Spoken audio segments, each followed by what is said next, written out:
नमस्कार। शब्द विन्यास 666 से जुड़ने वाले सभी नए और पुराने सदस्यों का आभार और स्वागत। आभार इसलिए कि वो लगातार निरंतर हमसे जुड़ते जा रहे हैं।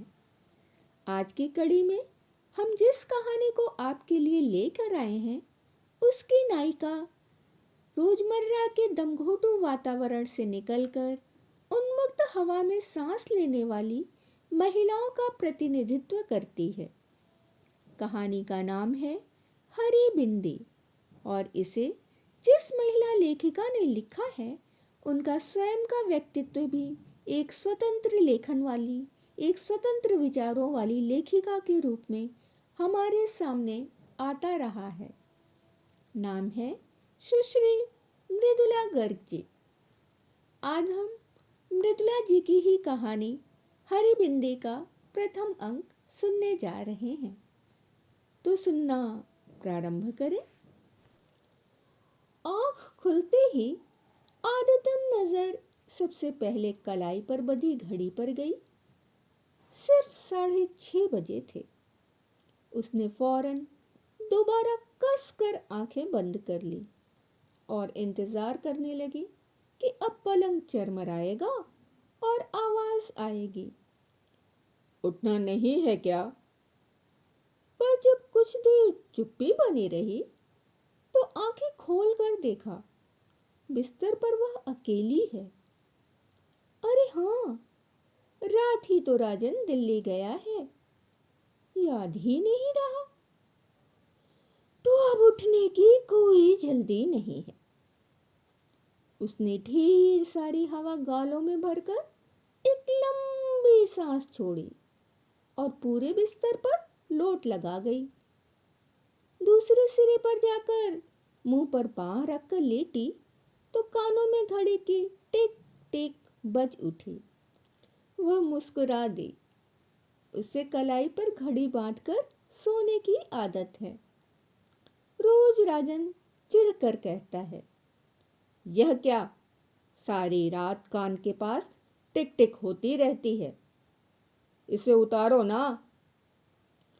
उसने मुंह पर से बांह हटा ली, तकिया खींच के पेट के नीचे दबा लिया और लंबे चौड़े पलंग पर बाहें फैलाकर औंधी लेट गई। ओह, सुबह देर तक सोने में कितना आनंद आता है। राजन होता है तो सुबह 6-6:30 बजे से ही खटर पटर शुरू हो जाती है। चाय नाश्ते की तैयारी, दोपहर का खाना साथ में और 8 बजे राजन दफ्तर के लिए रुखसत। न जाने राजन को जल्दी उठने का क्या मर्ज है। खैर, आज वह स्वतंत्र है, जो चाहे करे। उसने शरीर को ढीला छोड़ दिया और दोबारा सोने की तैयारी करने लगी। फिर आंख खुली तो 8:30 बज चुके थे। उसने एक प्याला चाय बनाई और खिड़की का पर्दा हटाकर बाहर झांकने लगी। दूर तक धुंध छाई थी। आज जरूर बरसात होगी, उसने सोचा। उसे धुंध बहुत भली लगती है। जब मालूम नहीं पड़ता वहां कुछ दूर पर क्या है तो अनायास आशा होने लगती है कि कोई अनुपम और मोहक वस्तु होगी। मैं भी खूब हूं, उसने मुस्कुराकर सोचा। मुझे धुंध में खुलापन लगता है और सूर्य के प्रकाश में घुटन। चाय पीकर गर्म पानी से देर तक नहाया जाए, उसने सोचा और बाल्टी भरने लगी। फिर ठंडे पानी की फुहार ही ऊपर छोड़ ली और एक गजल गुनगुना उठी। बड़े तौलिए से खूब रगड़कर बदन पोंछा। आज एक अद्भुत स्फूर्ति और उत्साह का अनुभव हो रहा है। नीले रंग का कुर्ता और चूड़ीदार पजामा पहना तो नीले रंग की बिंदी लगाने के लिए माथे पर हाथ बढ़ गया। फिर न जाने क्या सोचकर उसे छोड़ दिया और और बड़ी सी हरी बिंदी लगा ली। राजन होता तो कहता, नीले पर हरा, क्या तुक है। उसने दर्पण में दिख रही अपनी प्रतिच्छाया को जबान निकालकर चिढ़ा दिया। कहा, तुक की क्या तुक है। और खिलखिलाकर हंस पड़ी। दराज खोली तो नजर चांदी की बालियों पर पड़ गई। उठाकर कानों में लटका ली। विवाह के बाद से पहननी छोड़ दी थी। नकली है ना, और जरूरत से ज्यादा बड़ी, राजन कहता है। एक पुराना बैग हाथ में ले वह झपट कर बाहर निकल आई। बरामदे में मुंडू बैठा आराम से सिगरेट फूंक रहा था।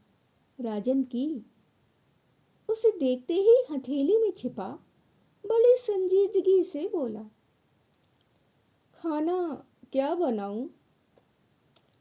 कुछ नहीं, उसने कहा। नहीं खाएंगे, तुम्हारी छुट्टी। मुंडू की घबराई सूरत देख वह हंस पड़ी और बोली, मेरा मतलब जो तुम्हें अच्छा लगे बना लो, तुम्हें ही खाना है, चाहे खाओ चाहे छुट्टी मनाओ। बिना यह चिंता किए कि कहाँ जाएगी या क्या करेगी, वह सड़क पर कुछ दूर चलती चली गई। बस इतना जानती है कि आज का दिन यूं ही नहीं जाने देगी। कुछ तय करने से पहले बारिश शुरू हो गई।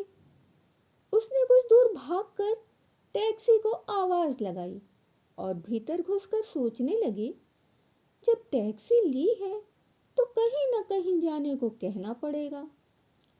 जहांगीर आर्ट गैलरी, उसने जो सबसे पहले मुंह में आया कह दिया। गैलरी में किसी आधुनिक चित्रकार की प्रदर्शनी हो रही थी। विशेष कुछ समझ में नहीं आया, पर आनंद अवश्य आया। आज कुछ भी करने में आनंद आ रहा है। एक चित्र के आगे वह काफी देर खड़ी रही। देखा, पूरे कैनवास पर रंग बिरंगी रेखाएं इधर उधर दौड़ी चली जा रही हैं। अरे, उसने सोचा, यह तो बिल्कुल मेरे कुर्ते की तरह है। वह जोर से हंस पड़ी, इतनी जोर से कि पास खड़ा एक दढ़ियल उसे घूरने लगा। कहीं यही तो चित्रकार नहीं है। बेचारा, जरूर चित्र अत्यंत त्रासद रहा होगा।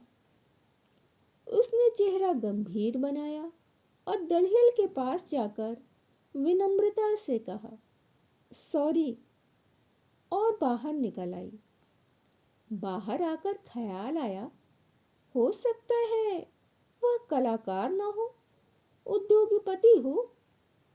दो किस्म के इंसान ही दाढ़ी रखने का साहस कर सकते हैं, कलाकार और सामंत। सामंत अब रहे नहीं, उनका स्थान उद्योगपतियों ने ले लिया है। तब तो दिन भर यही सोचता रहेगा, उसने सॉरी क्यों कहा। उसमें भी नफे की गुंजाइश ढूंढता रहेगा। वह दूनी वेग से हंसती। फिर देखा, बारिश थमी हुई है, पर आकाश अब भी काफी गुस्सैल नजर आ रहा है। पूरा बरसा नहीं, उसने सोचा, और फिर सड़क थाम ली। सड़क के किनारे रेस्तरां देख याद आया कि काफी जोर से भूख लगी है। भीतर जाकर चटपट आदेश दे दिया, एक गर्मा गर्म आलू की टिकिया और एक आइसक्रीम, एक साथ। एक साथ? बैरे ने आश्चर्य दिखाया। हाँ, कोई ऐतराज है? जी नहीं, लाया। उसे ठंडा और गर्म एक साथ खाना भला लगता है। कहते हैं दांत खराब हो जाते हैं। कितना चटपट काम हो गया आज। राजन रहता है तो बढ़िया जगह बैठकर आराम से खाने की सूची देखने के बाद सोच विचार कर आदेश दिए जाते हैं। खाकर बाहर निकली तो सोचा पास किसी सिनेमा घर में पिक्चर देख ली जाए। किस्मत से अंग्रेजी की पुरानी मजाकिया फिल्म लगी मिल गई, डैनी के की। राजन कहता है, न जाने तुम्हें डैनी के कैसे पसंद है, मुझे तो उसके बचपने पर हंसी नहीं आती। पर उसे आती है, खूब आती है। फिर हंसी पर हंसी आती है, कभी कभी बेबात आती है, जैसे आज। आज हम कहानी को यही विराम देते हैं। अभी तक आपको कहानी कैसी लग रही है, कमेंट्स के जरिए हमें अवश्य बताएं। प्रस्तुतिकरण से संबंधित कोई विचार या सुझाव आप हमें देना चाहते हो तो हमें ज़रूर कमेंट्स करें। पसंद आने पर लाइक करें, मित्रों और परिवारजनों में शेयर करें। नए सदस्य चैनल को सब्सक्राइब कर लें और सभी अंकों को समय से सुनने के लिए बेल आइकन को अवश्य ही प्रेस कर लें। अभी के लिए विदा। धन्यवाद।